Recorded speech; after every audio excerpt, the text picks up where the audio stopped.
जय हिंद दोस्तों, मैं अनिल और आप देख रहे हैं Anil class official YouTube channel. आज की इस वीडियो में हम जानेंगे भारत का संविधान। हमारा भारत में संविधान से जानने से पहले हम देख लेते हैं भारत में प्रशासन कैसे चलता है, अर्थात हम भारत के लोगों पर शासन किस प्रकार चलता है उसको हम जान लेते हैं। भारत में 3 पुस्तक हैं। पहला है संविधान। संविधान पुस्तक है जिसके आधार पर राष्ट्रपति हमारे ऊपर शासन चलाते हैं, जिसमें हमारे लिए कुछ कर्तव्य भी है और कुछ अधिकार भी दिया गया है। उसके बाद हमारा है आईपीसी। जब कोई इलीगल कार्य करता है तब पुलिस उस पर आईपीसी धारा लगाती है, और जब पुलिस उसको चालान कोर्ट में करती है तो कोर्ट में सीआरपीसी की धारा के आधार पर कानून चलता है। आईपीसी अर्थात इंडियन पिनल कोड और सीआरपीसी मतलब क्रिमिनल प्रोसीजर कोड।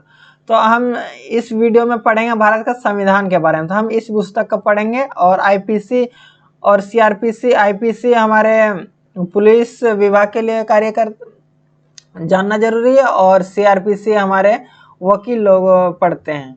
तो हम संविधान को पढ़ते हैं। संविधान में सम जोड़ विधान 2 शब्दों से मिलकर बना है। सम जोड़ विधान। सम मतलब समान और विधान मतलब कानून। समान कानून को हम संविधान कहेंगे, अर्थात समान कानूनों का समूह जो होता है उसे संविधान कहेंगे। और राज्य व्यवस्था किससे कहेंगे? किसी भी राज्य अथवा देश की शासन व्यवस्था को हम राज्य व्यवस्था कहेंगे। तो अच्छा, राज्य किससे कहेंगे या देश किससे कहेंगे तो उसको हम जान लेते हैं। जैसे कोई भी, जैसे हमारा ये पृथ्वी है, पृथ्वी में कोई भी एक देश है, जैसे हम भारत को ले लेते हैं। भारत एक भूमि का टुकड़ा है, उस पर लोग निवास करते हैं, अर्थात जनसंख्या है, और जनसंख्या को प्रशासन करने के लिए प्रशासन है। तो इस जनसंख्या, भूमि का टुकड़ा और प्रशासन मिलकर जो तीनों जहाँ पर रहता है उसको हम राज्य कहेंगे। उसके बाद हम देख लेते हैं भारत के संविधान के संदर्भ में। हमारा भारत का संविधान जब बना था उस समय 22 भाग थी और अनुसूची 8 थी और अनुच्छेद 395 थे। हमारा संविधान लागू हुआ था 26 जनवरी 1950 को। हमारा संविधान तैयार हो गया था 26 नवंबर 1949 को।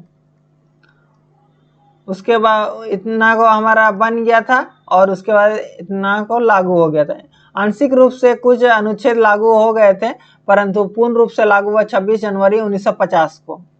उस समय 22 भाग, 8 अनुच्छेद, 8 अनुसूची और 395 अनुच्छेद थे। बाद में अभी वर्तमान में हमारा 25 भाग है, बाद में 3 भाग जोड़ा गया है और अनुसूची 12 है, अर्थात 4 अनुसूची जोड़े गए हैं। उसके बाद 440 प्लस अनुच्छेद है वर्तमान में। हमारे संविधान में किसी भी चीज को जोड़ना या हटाना संविधान संशोधन कहलाता है। हमारा संविधान में जैसे 8 अनुसूची थी, वर्तमान में 12 है, तो इसको संविधान संशोधन द्वारा जोड़ा गया है। हमारा प्रथम संविधान संशोधन 1991 में हुआ, 1951 में हुआ 9वीं अनुसूची के द्वारा, जिसमें भूमि सुधार संबंधी कानून थे। उसके बाद 52वां संविधान संशोधन 1985 द्वारा 10वीं अनुसूची को जोड़ा गया, जिसमें दल बदल कानून थी। उसके बाद 73वां संविधान संशोधन 1993, इसमें 11वीं अनुसूची को जोड़ा गया, जिसमें ग्राम पंचायतें हैं। उसके बाद 74वां संविधान संशोधन 1993 के द्वारा 12वीं अनुसूची जोड़ा गया, जिसमें नगर पालिका है। हमारा संविधान ना ही कठोर है और ना ही लचीला है। अब हम देख लेते हैं संविधान के 3 स्तंभ। संविधान के 3 स्तंभ होते हैं, विधायिका, कार्यपालिका तथा न्यायपालिका। और चौथा स्तंभ मीडिया को माना जाता है। विधायिका जो कानून बनाती है, ये कानून को, कार्यपालिका जो है वो कानून को लागू करती है, और न्यायपालिका जो कानून लागू होता है वो सही रूप से चल रहा है या नहीं उसको देखभाल करती है। इसको हम विस्तार से देख लेते हैं। विधायिका देश के संदर्भ में हम देखेंगे तो विधायिका में संसद आता है। संसद के 2 भाग है, लोकसभा तथा राज्यसभा। लोकसभा तथा राज्यसभा में हर राज्य तथा अनुसूचित हर राज्य तथा केंद्र शासित प्रदेश से सदस्य शामिल होते हैं। उसके बाद विधानमंडल के भी 2 भाग है, विधानसभा तथा विधान परिषद। विधानसभा हमारे भारत के सभी राज्यों में है, परंतु विधान परिषद कुल 6 राज्यों में है। और विधानसभा 2 केंद्र शासित प्रदेश में भी है, जैसे दिल्ली और पुडुचेरी में। यह हमारा नया संसद भवन है। विधान परिषद कुल 6 राज्यों में, उसको हम देख लेते हैं। पहला राज्य हमारा उत्तर प्रदेश, दूसरा बिहार, तीसरा महाराष्ट्र, चौथा कर्नाटक, पांचवा आंध्र प्रदेश और छठा तेलंगाना। इन 6 राज्यों में विधान परिषद है। विधानसभा सभी राज्यों में है, परंतु विधानसभा 6 राज्यों में है। विधान परिषद 6 राज्यों में है।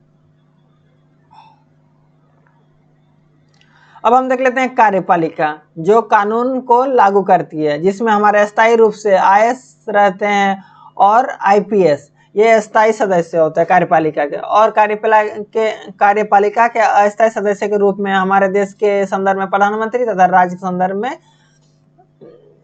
हमारे मुख्यमंत्री तथा मंत्रिपरिषद सभी शामिल होते हैं कार्यपालिका में।